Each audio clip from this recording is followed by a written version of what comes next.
Hello everyone and welcome to test books for coaching. आज हम करने वाले हैं क्रियोलॉजी सीरीज के अंदर ब्रिटिश वॉर। आप सभी को पता है क्रियोलॉजी के ऊपर कितने क्वेश्चन आते हैं एग्जामिनेशन के अंदर। लास्ट टाइम आपको 15 क्वेश्चन देखने को मिले थे, इस बार भी उतने देखने को मिल सकते हैं। एंड उसमें से एक टॉपिक जो लगातार आपके एग्जामिनेशन के अंदर आ रहा है वो है ब्रिटिश वॉर। लास्ट टाइम जो हमने वीडियो की थी फॉरेन ट्रैवलर्स के ऊपर की थी, प्लीज उसको भी देख लीजिएगा। अगर आपको सेशन अच्छा लगे चैनल को सब्सक्राइब जरूर करना। ठीक है, लेट्स स्टार्ट। तो ब्रिटिश वॉर्स हम शुरू करते हैं। सबसे पहले हम शुरू करते हैं किस तरीके से एंग्लो मुगल वॉर्स शुरू हुए थे, यानी कि अंग्रेजों के साथ मुगल्स की लड़ाई का शुरू होना, जिसमें औरंगजेब का इन्वॉल्वमेंट माना जाता है।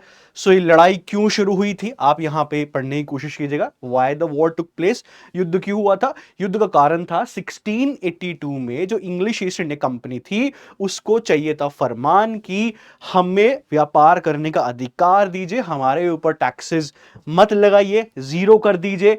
और ये प्रिविलेजेस वो किससे मांग रहे थे? शाइस्ता खान, जो उस टाइम पीरियड पे बंगाल के गवर्नर हुआ करते थे। 1682 में किसने मांगा? अंग्रेजों ने मांगे। किसके थ्रू? William hedges. ठीक है, विलियम हेजेस थे जिन्होंने इसकी शुरुआत की थी। लेकिन उसके बाद जोशुआ चाइल्ड जो थे उन्होंने भी वार्तालाप करना शुरू कर दिया। तो दो लोग इन्वॉल्व थे। जोशुआ चाइल्ड बाद में, उससे पहले विलियम हेजेस थे जिनके द्वारा ये शुरुआत की गई थी। 1682 में शाइस्ता खान को कहा गया था, लेकिन नहीं हो पाया। जो टॉक्स थी वो सक्सेसफुल नहीं हो पाई। तो यहां पे शाइस्ता खान के द्वारा क्या किया गया? उसके द्वारा टैक्सेस बढ़ा दिए गए। 2 से 3.5% के करीब टैक्सेस लगा दिए अंग्रेजों के ऊपर, जो अंग्रेजों को बिल्कुल भी पसंद नहीं था। और उसके बाद ही अंग्रेजों के बीच में और मुगल्स के बीच में लड़ाइयां शुरू हो जाती है। औरंगजेब की फोर्सेस इनके ऊपर अटैक करती है, बुरी तरीके से इनको पीछे की तरफ धकेल भी देती है। जिसके बाद जोशुआ चाइल्ड को बकायदा माफी भी मांगनी पड़ी थी कि हम कोई वॉर के अंदर इन्वॉल्व नहीं होंगे, और 1.5 लाख का जुर्माना भी देना पड़ा था। तो कौन कौन लोग इसके अंदर इन्वॉल्व थे? जोशुआ चाइल्ड थे, विलियम हेजेस थे, औरंगजेब थे एंड शाइस्ता खान, ये लोग इन्वॉल्व थे। तो ये है एंग्लो मुगल वॉर्स 1686 से 1690 के बीच में। सेकंड जो वॉर है वो है कर्नाटिक वॉर्स। सो 3 कर्नाटिक वॉर्स है, उम्मीद आप सबको पहले से ही पता होगा। आप यहां पे जानने की कोशिश कीजिएगा कि शुरुआत क्यों हुई, एंड क्यों हुआ। तो शुरुआत 1746 से 48 के बीच में हुई थी। जो ऑस्ट्रियन सक्सेशन वॉर, यानी कि यूरोप के अंदर जो लड़ाई चल रही थी उसका प्रभाव यहां पे पड़ता है। मद्रास कैप्चर कर लिया जाता है फ्रेंच के द्वारा, बैटल ऑफ सेंट थोम भी होता है, लेकिन एक्सलो चैपल की संधि एट द एंड 1748 के अंदर इस वॉर को एंड कर देती है। फिर उसके बाद दोबारा से वॉर होता है 1749 से 54 के बीच में। यहां पे क्यों युद्ध हुआ? जो सक्सेशन इश्यू था, जो उत्तराधिकारी वाला मुद्दा था, हैदराबाद कर्नाटक के बीच में, कर्नाटक के अंदर अलग से, हैदराबाद के अंदर अलग से, उसको लेके एक साइड फ्रेंच चले जाते हैं, एक साइड ब्रिटिश चले जाता है। और यहीं पे निकल के आता है क्लाइव का इन्वॉल्वमेंट, जो उन्होंने अरकोट का घेराव किया था, जिसकी वजह से पूरा का पूरा युद्ध अंग्रेज जीत गए। पहले युद्ध में फ्रेंच जीते थे। यहां पे पौंडीचेरी की संधि साइन होती है, और ब्रिटिश जो थे उन्होंने, जो जिनको उन्होंने सपोर्ट किया था उनको उन्होंने बैक किया, और उन्हीं को वहीं पे उन्होंने नवाब बना दिया। ठीक है, मोहम्मद अली, ठीक है, उन्होंने उनको बनाया।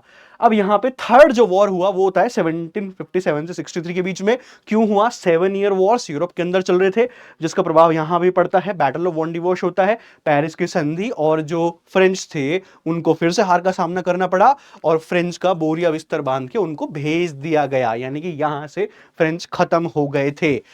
सो ये थे कर्नाटिक वॉर्स। नेक्स्ट है बैटल ऑफ प्लासी 1757, सिराजुद्दौला के अगेंस्ट। मीर जफर की फोर्सेस जो हैं हथियार उठाते ही नहीं है। क्लाइव का इन्वॉल्वमेंट यहां भी है, लेकिन यहां पे एक हॉलवेल जो ट्रेजेडी है उसके बारे में बात करना जरूरी है। ये थे 146 लोग, 123 मारे गए, 23 बचे। सिराजुद्दौला को एक निरंकुश शासक के तौर पे दिखाया गया कि he is a despotic ruler, और उसने इतने सारे लोगों को कैद करके, एक प्रिजन में कैद करके, उनके सफोकेशन की वजह से उनकी मृत्यु हो गई। तो ये इवेंट हुआ है नहीं हुआ, इसके ऊपर डिबेट है, क्योंकि एक ही सर्वाइवर जो था जेएच हॉलवेल, वो ही मिलता है, वही कहता है कि ये इवेंट हुआ उसकी आंखों के सामने, और कोई सोर्सेज के बारे में बताता भी नहीं है। तो ये भी सिराजुद्दौला के टाइम पर होता है। सिराजुद्दौला को इसमें एक डिस्पोटिक रूलर, एक निरंकुश शासक के थ्रू दिखाने की कोशिश की गई थी। फिर battle of Buxar 1764। Battle of Buxar किन किन, कौन कौन लोग इन्वॉल्व थे? ब्रिटिश ईस्ट इंडिया कंपनी, सबसे पहले अंग्रेजी ईस्ट इंडिया कंपनी हो गई। फिर उसके बाद जो भारतीय थे उसमें कौन कौन हो जाएंगे? मीर कासिम, शुजाउद्दौला एंड शाह आलम और बलवंत सिंह राजा बनारस। तो बलवंत सिंह का रोल काफी कम था, लेकिन इन तीन का रोल काफी बड़ा था। Mir Qasim, Sirajuddaulah and Shah Alam two. अंग्रेजों की तरफ से कमांडर कौन थे? Major Hector Munro. क्लाइव का कोई रोल नहीं है, ठीक है। एंड यहां पे भी अंग्रेजों को जीत मिली थी। कासिम, शुजाउद्दौला, शाह आलम टू बलवंत सिंह, उनकी फोर्सेस हारी गई। इलाहाबाद की संधि साइन होती है 1765 के अंदर, और ईस्ट इंडिया कंपनी को दीवानी राइट देनी पड़ी बंगाल, बिहार, उड़ीसा की, यानी कि रेवेन्यू कलेक्शन यहां का देना पड़ा ब्रिटिशर्स को, राजस्व इकट्ठा करने का अधिकार। फिर उसके बाद हम चलते हैं एंग्लो मैसूर वॉर। यहां पे भी आपको 4 वॉर्स देखने को मिले थे। 1767-69 मद्रास की ट्रीटी के साथ ये एंड होता है। यहां पे जो जीत हुई थी वो हैदर अली की हुई थी, ठीक है, और अंग्रेजों को पीछे की तरफ हटना पड़ा था। ब्रिटिश फोर्सेस को मद्रास के अंदर आया था। फिर उसके बाद ट्रीटी ऑफ मद्रास यानी कि मद्रास की संधि 1769 के अंदर ये साइन की गई थी। इसके अंदर एक क्लॉज ये भी था कि अगर मैसूर के ऊपर अटैक होता है तो ब्रिटिशर्स उनकी हेल्प करने के लिए आएंगे। और यहीं पे सेकेंड वॉर में मैसूर के ऊपर अटैक होता है मराठास का, और अंग्रेजों ने उनकी मदद नहीं की, जिसकी वजह से सेकेंड वॉर होता है 1780 से 84। तो यहीं पे ही हैदर अली ने ब्रिटिशर्स के ऊपर अटैक करना शुरू कर दिया, और ये वॉर एंड होता है ट्रीटी ऑफ मैंगलोर के साथ। उससे पहले ही हैदर अली की मृत्यु हो चुकी थी 1782 के अंदर, ठीक है। 1782 में हैदर अली की मृत्यु हो गई थी। मैंगलोर की संधि साइन होती है। ब्रिटिश को भी काफी नुकसान हुआ था, और यहीं से निकल के आता है नाम किसका? टीपू सुल्तान का, ठीक है। फिर उसके बाद हम चलते हैं थर्ड एंग्लो मैसूर वॉर की तरफ। 90 से 92 के बीच में होता है। टीपू ने ट्रावनकोर के अंदर इन्वेड किया था, जो ब्रिटिश का अलाय हुआ करता था, जिसकी वजह से वॉर शुरू होता है। और यहां पे साइन होती है श्रीरंगपट्टनम की संधि 1792। कॉर्नवालिस, जो कि उस टाइम पर ब्रिटिश गवर्नर थे, उनका इन्वॉल्वमेंट यहां पे हमें देखने को मिलता है। उन्होंने निजाम और मराठास को अपने साइड ले लिया था। सो 1792 श्रीरंगपट्टनम की संधि, कॉर्नवालिस ने ब्रिटिश निजाम मराठों का नेतृत्व किया था, और यहां पे टीपू सुल्तान को हार का सामना करना पड़ा था। बाहरी हरजाना भी उनको देना पड़ा, जिसकी वजह से उनको अपने जो बेटे थे गिरवी भी रखने पड़े थे। अपने बेटे को उन्होंने छुटाया, हरजाना दिया, और फिर तैयारी होती है लास्ट वॉर 1799 की। यहां पे भी टीपू सुल्तान को हरा दिया गया, उनकी मृत्यु हो जाती है, और श्रीरंगपट्टनम गिर गया, टीपू को मार दिया गया। ब्रिटिश ने जो मैसूर था वो किसको दे दिया? वुडियार्स को दे दिया, और मैसूर को सब्सिडरी अलायंस यानी कि सहायक गठबंधन नीति के अंदर रख लिया, ठीक है। तो टीपू की मृत्यु, श्रीरंगपट्टनम का गिरना, और श्रीरंगपट्टनम का गिरने के साथ साथ इनके ऊपर सहायक संधि लगा देना, यहां पे बड़े बड़ी चीजें आ जाती हैं।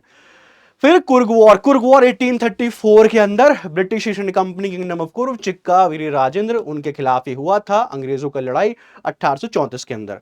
फिर उसके बाद एंग्लो सिख वॉर 2 हो गए।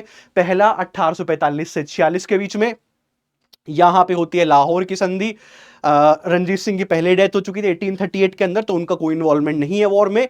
और 1846 में लाहौर की संधि होती है, उसमें उनको काफी हर्जाना भी देना पड़ा। ब्रिटिश ने अपना रेजिडेंट पोस्ट किया लाहौर के अंदर। पंजाब काफी कमजोर हो चुका था लाहौर की संधि के साथ, ठीक है। सो ये हो गई यहां पे लाहौर की संधि। फिर हम चलते हैं जब सेकेंड वॉर होता है, और सेकेंड वॉर 1848 से 49 के बीच में।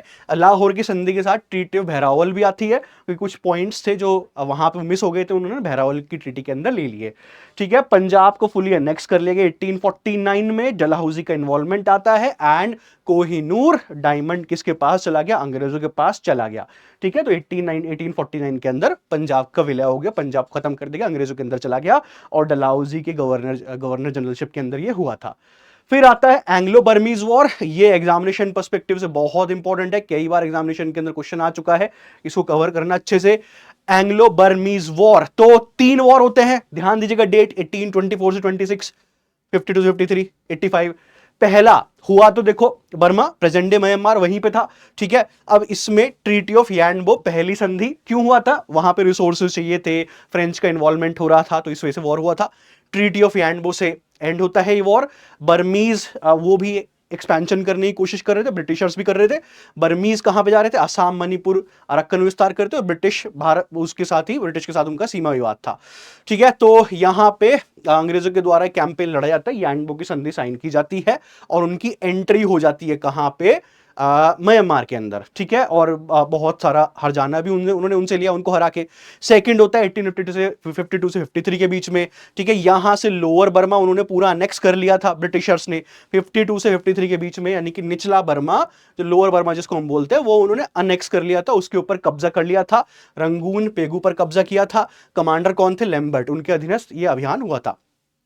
फिर तीसरा है 1885 के अंदर, 1885 के अंदर यहां पे राजा जो थिब्बा थे, उन्होंने एंटी ब्रिटिश पॉलिसीज की वजह से ही वहां के लोगों के साथ मिलके विरोध किया ब्रिटिशर्स का, लेकिन ब्रिटिशर्स को फिर जीत मिली थी। 1886 में बर्मा का विलय हो गया, कंप्लीटली ब्रिटिशर्स के अंडर आ चुका था, ठीक है। तो ये हो गया बर्मीज वॉर, ध्यान दीजिएगा, बर्मीज वॉर काफी इंपॉर्टेंट है। अब हम चलते हैं एंग्लो अफगान वॉर्स की तरफ। एंग्लो अफगान वॉर्स के ऊपर भी एग्जामिनेशन में क्वेश्चन आया हुआ है। कितने वॉर्स होते हैं? 3 वॉर्स होते हैं, 1839 से 42, और यहीं पे ही सिंध की जमीन पे लड़ाई हुई थी, सिंध का विलय यहीं पे हुआ था 1843 के अंदर। ओके, सो क्यों लड़ाई हुई? रशियन इन्फ्लुएंस, फ्रेंच इन्फ्लुएंस, इसकी वजह से। सो ब्रिटिश इन्वेड करते हैं और यहां पे सिंध की सरजमी के ऊपर ही लड़ाई हुई थी 1839 से 42 के बीच में, और सिंध 1843 के अंदर ब्रिटिशर्स के अंडर आ गया था, ठीक है। देन 1878 से 1880 के बीच में ट्रीटी ऑफ गैंडमक, इसकी संधि साइन होती है और अफगान विद्रोह कुचल दिया जाता है। अगेन रीजन क्या था? रूसी इन्फ्लुएंस, फ्रेंच इन्फ्लुएंस, जिसकी वजह से वॉर को माना जाता है। फिर 1919 ये विश्व युद्ध के बाद हुआ था और ये रिबेलियन बढ़ा था, ये अफगान राष्ट्रवाद जिसको हम कहते हैं वो निकल के आया था अमानुल्लाह खान की लीडरशिप में, और यहीं पे ही ब्रिटिश फोर्सेस को हटना पड़ा था। ट्रीटी ऑफ रावलपिंडी साइन हुई थी और अफगानिस्तान को कंप्लीट इंडिपेंडेंस मिली थी। तो ये 3 वॉर हो गए अफगान के।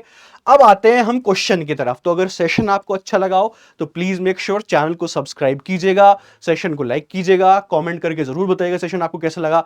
अब ये क्वेश्चन इस बार एग्जामिनेशन के अंदर आया था, उम्मीद आप इस क्वेश्चन को क्रैक कर पाएंगे। छोटा सा ही सेशन देख के मैं ऐसे अगर सेशन आपके लिए लाता रहूं तो जरूर कमेंट सेक्शन में कमेंट करके बताइएगा।